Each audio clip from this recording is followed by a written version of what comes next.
Hey everyone, today we're just going to talk a little bit about how we can teach an effective Good News Club online and over a camera. Now, when we're teaching online, it is actually more important that we are intentional and well prepared. Things are just a little different than they would be otherwise, and we want to make sure that we have done our work ahead of time so that we can present a lesson and present a club well for these kids. So, first questions you might want to ask are how and where are you going to set up this call? Now, you're going to want to pay attention to what's behind you. Look at all the signs because the kids are going to read everything. They're going to read what's here. They're going to look at all the pictures. They're going to look at everything. And so you want to make sure it looks clean and professional. It doesn't have to be it's okay if there's pictures, it's okay if there's signs, but you want to make sure that it's not anything that's going to distract or take away from the club. And then make sure it looks clean, looks put together. You're going to want to also make sure there's not potential distractions that'll appear behind you. Let's say there's a hallway that people are walking by, or maybe there's kids or dogs or something running through. You want to make sure that you're limiting any of those potential distractions that could take away from the club. So just make sure if you have animals in your home, make sure they're in a safe area that's separated where they can't get into the call. They may not be able to make noises that kids won't be running through, and you're not facing a place where people are going to be walking by, kind of distracting the kids. Next, you also want to make sure you're aware of what is behind you as far as you don't want windows. Because windows can give glares. Does it look nice? Does it look professional? Again, does it look clean? Does it look professional? Think through those things. Make sure you plan that out so you don't have an unexpected surprise in the middle of your first call. Because we just want to limit those distractions on the front end. If we just spend a little time thinking that through, we can do that well. Next, you want to decide how you're going to do it. How are you going to teach the club? Now, you can do it standing up, like I am here. You can even sit down in front of your computer. Either one is fine. Neither one's better than the other. But whichever one you do, you just want to think through, what's that going to look like a little bit? If you're standing up, you want to make sure your mic can pick you up and you're not standing too far away so the kids can barely hear you. You want to make sure you're close enough so that they can hear you and that volume is well. And you also, if you're sitting down, you want to make sure, okay, how am I going to move? If you're somebody that likes to move a lot, is it hard for you to do it sitting down?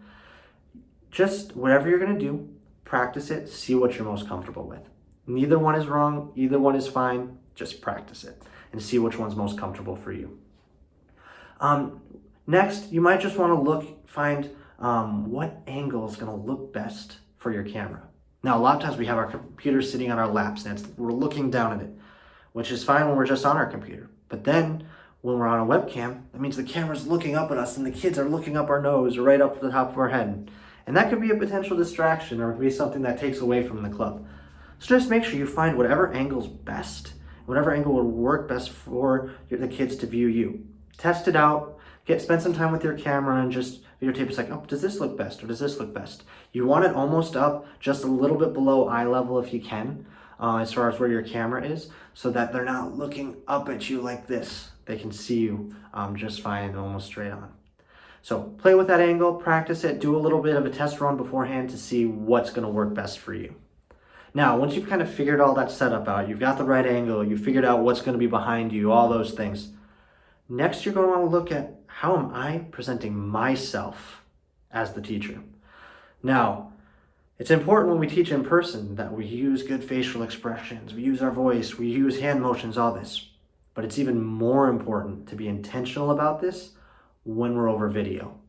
A lot of times when I'm over video, I can just really easy just start talking and I can get this panned look and just look like almost like I'm zoned out or bored. You don't want to do that when you're teaching the kids. You want to be very intentional about the expressions that are on your face, what you're communicating through that, and how you're moving your body and even your arms. So what I would encourage you to do is find a mirror or maybe even a video and just practice. What does it look like for you to talk to a camera or just to talk to an object? Because it's easy, I know for me, when I'm with kids, I can get excited, I can, feed on the energy of the kids. But then when I'm in a room either by myself or without the kids, it's harder for me to bring that same energy and use the same facial expressions.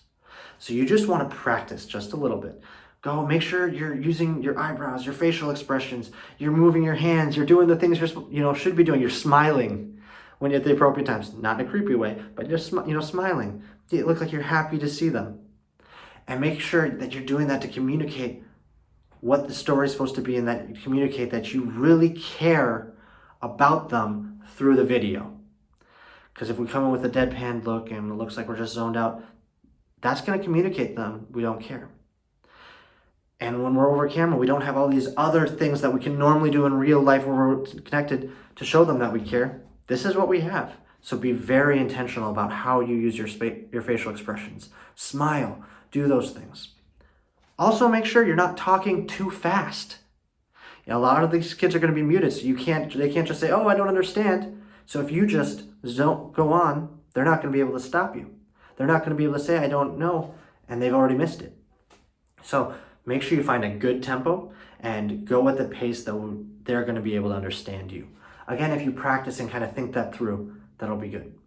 Use your voice also, just like you would with the kids. Do voices for the characters. Go loud, go soft. Just make sure you don't go too soft that they can't hear you. Sometimes if we go really soft, they can't hear us. And you don't want to be at a place where the kids can't hear you if you're talking too soft. They're going to be looking at the camera saying, what? And they won't be able to hear anything. So just make sure you're doing it on a level that they're going to be able to hear and to relate with. When we're doing these things online, it becomes even more important that we're intentional, that we know what we're doing and we've thought through them. So you can do those voices, make it engaging, make it fun, make it funny for the kids, but just also make sure that you're doing it in a way that the video can pick you up. If you're jumping around, you don't want to go off screen, you don't want to go way over here, you don't want to do too much that's overwhelming for them on the camera, so just practice it. Go find a camera, find a mirror, and just see what it looks like. It's going to feel a little ridiculous to you when you're doing it, but it's so helpful when you actually step into it and do it for the first time. So be intentional, and kids will love watching you if you do that. If you put that energy in, if you put the heart in, you put the time in to really do this well, kids will connect with it. They'll love it. They'll feed on that energy. And your club will be so much more engaging just because you took the time in to put the effort to show them that you care through these little things. And you can be creative with it. You can come close to the camera. You can go far from the camera. You can move around as long as you stay within the walls that are kind of built there around the camera. And that will really get the kids. The kids might think it's funny. Kids will get engaged. You can do lots of things that will be really funny for the kids and the kids will really enjoy. But it just takes a little bit of time on your part to plan, prepare, and make sure you do it well. You don't want to seem boring. You don't want to make God's word seem boring, because it's not. And so put the time in so that you can make it real and alive and exciting to these kids. We'll be praying for you as you do this. Trust me, it's going to be something that we all grow in and we all learn together. But if you put the energy in to prepare, I think you'll be amazed what's going to happen, what God will do through you, and the kids will love it. Thanks for your time, and look forward to hearing lots of stories of how God used you.